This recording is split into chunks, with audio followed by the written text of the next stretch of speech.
नमस्कार।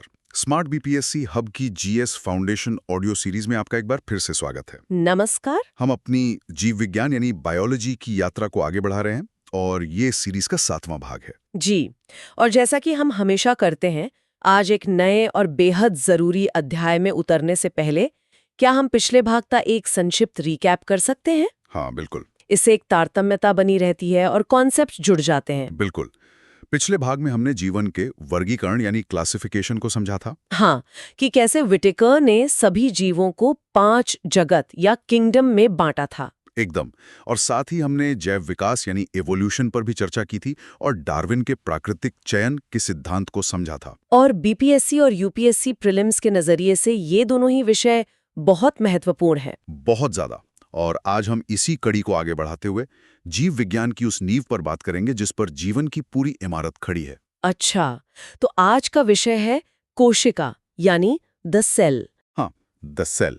इसे आप एक सूक्ष्म ब्रह्मांड या एक हलचल भरे शहर की तरह समझ सकते हैं जो हमारे अंदर ही मौजूद है। वाह! आज हम इसी शहर की सैर पर निकलेंगे, समझेंगे कि इसकी खोज कैसे हुई, इसके अलग अलग हिस्से क्या काम करते हैं और ये शहर अपनी आबादी कैसे बढ़ाता है। और परीक्षा में तो शायद ही कोई ऐसा साल गया हो जब यहाँ से सवाल न बना हो। निश्चित रूप से। तो चलिए इस रोमांचक यात्रा को शुरू करते हैं। चलिए, तो सबसे पहले समझते हैं कि ये कोशिका आखिर है क्या। इसे जीवन की मूलभूत इकाई कहते हैं। हाँ, पर यह सिर्फ एक किताबी परिभाषा नहीं है।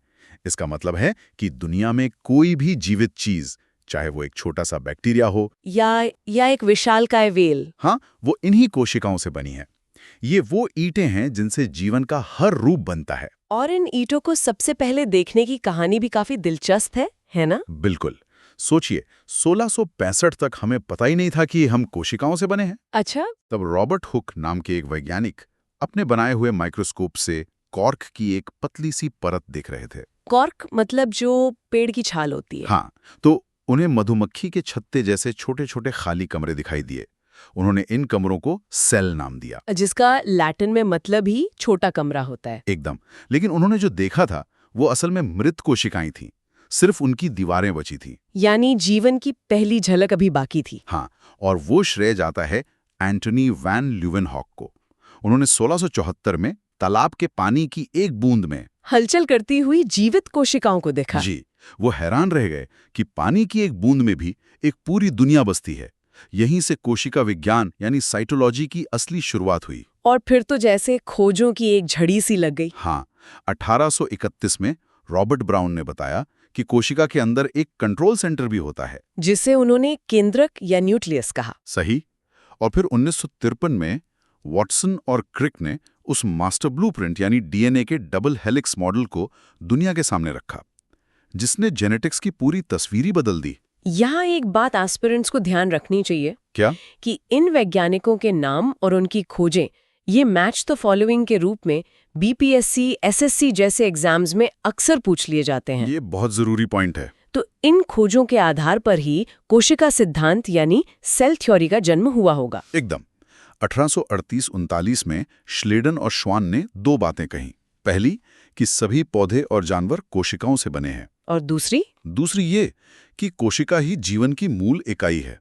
लेकिन एक सवाल तब भी अधूरा था कि ये नई कोशिकाएं आती कहाँ से हैं? हाँ, लोग सोचते थे कि शायद ये मिट्टी या निर्जीव चीजों से जादुई रूप से बन जाती हैं। इसी भ्रम को रुडोल्फ रिचो ने तोड़ा था, है ना? हाँ, और ये कोशिका सिद्धांत का सबसे क्रांतिकारी बिंदु था। 1855 में विर्चो ने एक लैटिन वाक्य कहा, ओमनिस सेल्युला ए सेल्युला, जिसका मतलब है हर नई कोशिका एक पुरानी पहले से मौजूद कोशिका से ही बनती है। बिल्कुल। इसने जीव विज्ञान की दिशा ही बदल दी। ये तीन बिंदु मिलकर ही आधुनिक कोशिका सिद्धांत का आधार बनते हैं। चलिए अब इस शहर के अंदर चलते हैं। इसकी बनावट कैसी है? इसके मुख्य हिस्से कौन-कौन से हैं? ठीक है, तो कल्पना कीजिए कि हम कोशिका के गेट पर खड़े हैं। अगर ये एक पादप कोशिका है तो हमें दो दीवारें मिलेंगी। अच्छा। सबसे बाहरी मोटी और मजबूत दीवार है कोशिका भित्ति या सेल वॉल। ये सेलुलोज से बनी है। और ये सिर्फ पौधों, बैक्टीरिया और कवक में होती है, जानवरों में नहीं मिलती। एकदम सही। और ये एक बहुत बड़ा अंतर है पादप और जंतु कोशिका के बीच, जिस पर अक्सर सवाल भी बनता है। हाँ, जैसे पौधों की कोशिका भित्ति सेलुलोज की, तो बैक्टीरिया की पेप्टिडोग्लाइकेन की। और कवक की काइटिन की बनी होती है। ये तीनों फैक्ट्स प्रीलिम्स के लिए बहुत जरूरी हैं। बिल्कुल। अब इस बाहरी दीवार के अंदर एक और पतली लचीली झिल्ली है। कोशिका झिल्ली या सेल मेम्ब्रेन। जी, ये प्रोटीन और लिपिड से बनी है और ये शहर का सिक्योरिटी गार्ड है। ये चयनात्मक पारगम्य होती है, मतलब ये तय करती है कि कौन सी चीज अंदर आएगी और कौन सी बाहर जाएगी। सही। यहीं पर विसरण और परासरण की प्रक्रियाएं होती हैं, जिनमें अक्सर कंफ्यूजन होता है।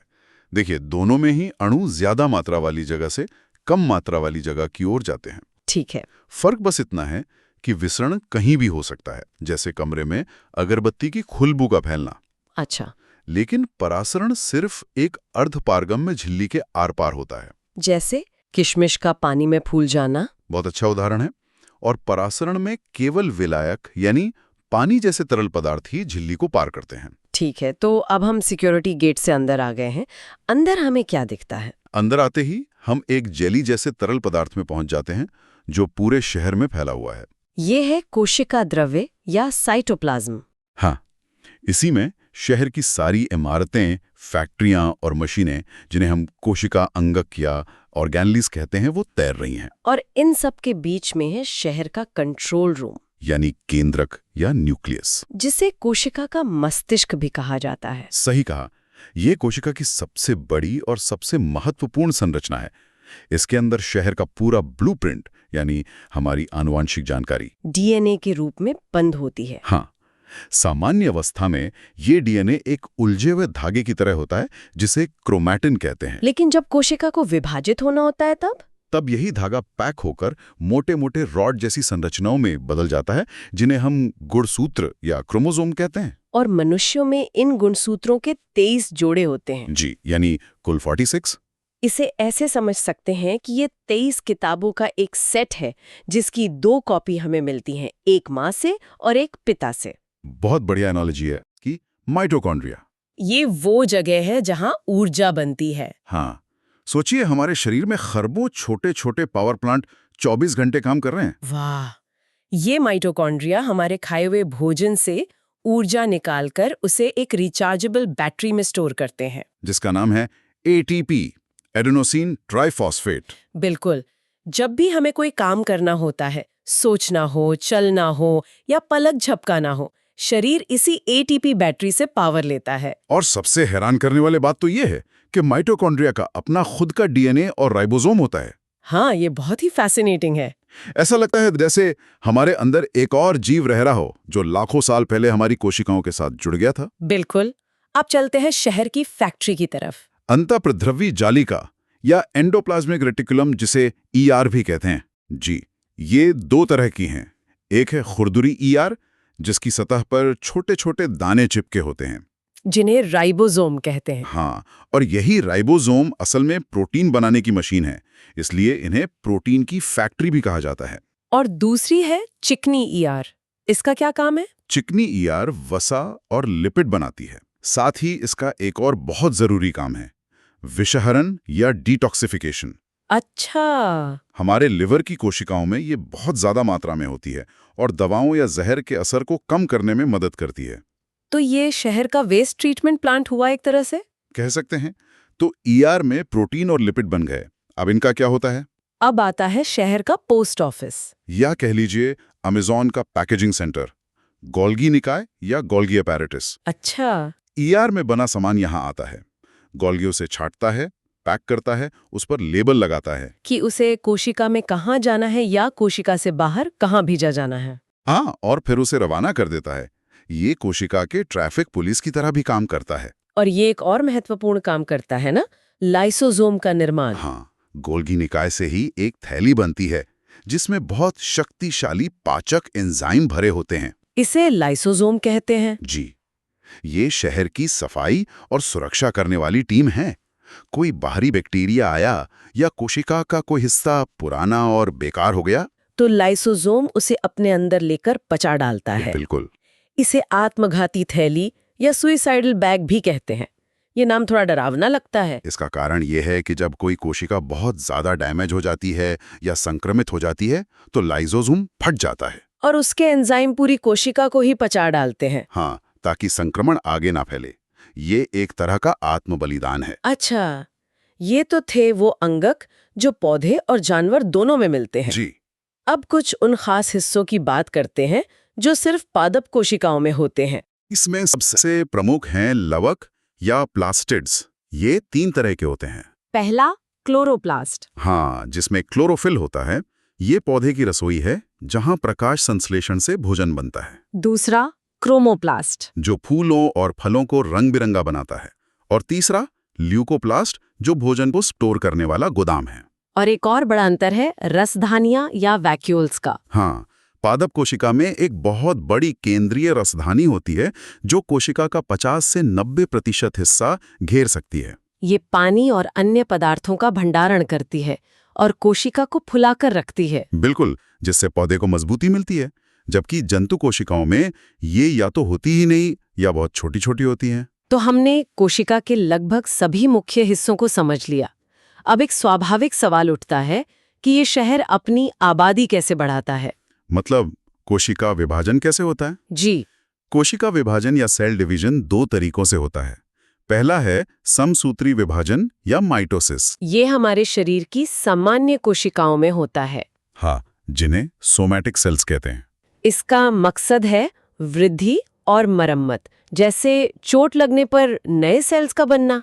इसमें कोशिका अपनी एक सटीक फोटोकॉपी बनाती है ना? एकदम। अगर मूल कोशिका में 46 गुणसूत्र हैं, तो बनने वाली दोनों नई कोशिकाओं में भी 46 ही होंगे। और दूसरा तरीका है अर्धसूत्री विभाजन या मायोसिस। जी, ये समसूत्री से कैसे अलग है? ये बहुत महत्वपूर्ण अंतर है और मेंस के लिए भी ये टॉपिक जरूरी है। अर्धसूत्री विभाजन केवल जनन कोशिकाओं में होता है। यानी जर्म सेल्स, जिनसे शुक्राणु और अंडाणु बनते हैं। हाँ, इसमें एक कोशिका से 4 कोशिकाएं बनती हैं और हर नई कोशिका में गुणसूत्रों की संख्या आधी हो जाती है। यानी 46 से 23 रह जाती है। बिल्कुल। ऐसा इसलिए ताकि जब पुरुष के 23 गुणसूत्र और महिला के 23 गुणसूत्र मिले तो बच्चे में फिर से 46 का पूरा सेट बन जाए। एकदम सही। आपने पूरी प्रक्रिया का सार बता दिया। माइटोसिस शरीर बनाने के लिए है और मायोसिस अगली पीढ़ी बनाने के लिए। बहुत बढ़िया। मुझे लगता है कि आज हमने कोशिका के इस सूक्ष्म शहर की एक बहुत ही विस्तृत और स्पष्ट यात्रा की है। तो चलिए इस यात्रा के अंत में आज की चर्चा के सबसे जरूरी पड़ावों को एक बार फिर से याद कर लेते हैं। हाँ, एक त्वरित पुनरीक्षण बहुत मददगार होगा। ठीक है। पहला, जीवन की मूल इकाई कोशिका। मृत कोशिका की खोज। रॉबर्ट हुक ने कॉक में, और जीवित कोशिका की ल्यूविनहॉक ने तालाब के पानी में। कोशिका का कंट्रोल सेंटर, केंद्रक यानी न्यूक्लियस। कोशिका का पावर हाउस, माइटोकॉन्ड्रिया। प्रोटीन की फैक्ट्री, राइबोसोम।